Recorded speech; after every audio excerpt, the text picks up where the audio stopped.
In this question, we're going to tackle ICE tables. So ICE tables stand for initial, C is for change, and E is for equilibrium. So in these sorts of questions, we are going to be given some properties in the system, and we're going to try to find out what the equilibrium quantity is, or the concentration at equilibrium of different chemicals. And so concentration equals number of moles divided by volume. Sometimes you have to calculate it, and sometimes it's given to you. Now, the concentration could be in millimole or per liter or mole per liter, and as long as they're the same kind of units, it should still work out. So if I have millimole per liter, I want millimole per liter. If I've got mole per liter, I want to have mole per liter. An equilibrium system has the forward change, the rate of forward change being equal to the rate of backward change. So at equilibrium, there's no net change, but there's constant change going forward and backward, and they kind of cancel each other out. So this question says, consider the reaction equation for the formation of hydrogen iodide.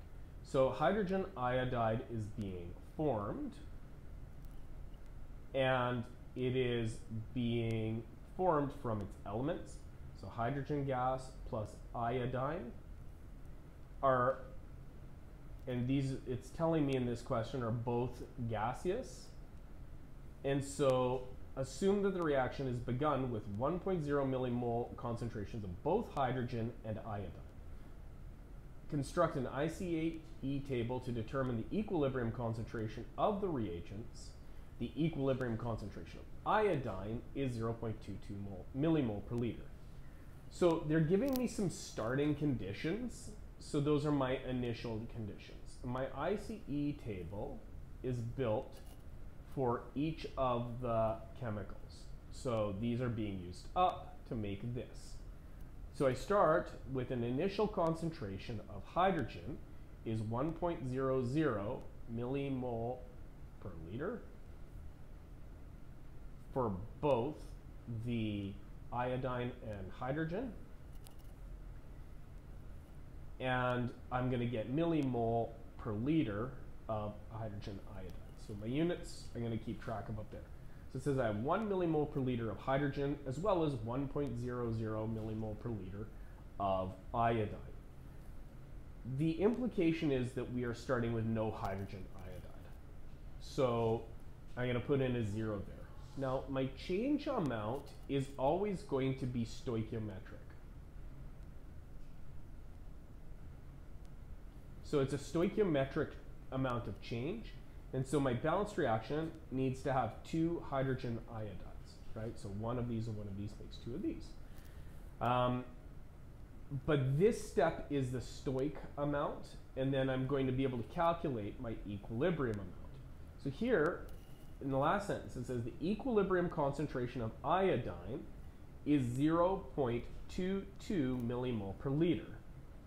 And so the way that we're going to do this calculation is I'm going to find out what the amount of change is here, because I have both these values. And then I'm going to figure out how much change there is for the other 2 chemicals, and then calculate it. So if I go from 1.00 to 0.22, the amount of change is 1.00 minus 0.22. The difference here is going to be 0.78 millimole per liter. But to go from 1 to 0.22, it's minus 0.78, right? 1 minus 0.78 is 0.22. So this is the amount of change for my iodine. The hydrogen will stoichiometrically change as well. So 0.78 millimole per liter of hydrogen, I get 1 hydrogen for 1 iodine. So this was the amount here that I'm changing.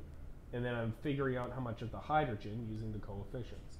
So this is minus 0.78 millimole per liter. Since I started by the same amount and I changed by the same amount, this is going to have the same molar concentration as the iodine at equilibrium. but my hydrogen iodide is being produced. So you see how we were using up the reactants? Now we're going to make the products because we have the reaction is consuming these chemicals and making this chemical. So I'm going to take my 0.78 millimole per liter, but I get 2 hydrogen iodide for every 1 iodine, right? Because the coefficients say that I get 2 hydrogen iodides for 1 iodine. So 0.78 times 2 is, 0.78 times 2 is positive 1.56 millimole per liter. So 0 plus 1.56 is 1.56 millimole per liter.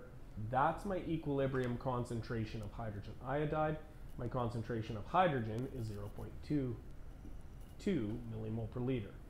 And so at equilibrium, these are my concentrations for this system at 448 degrees Celsius.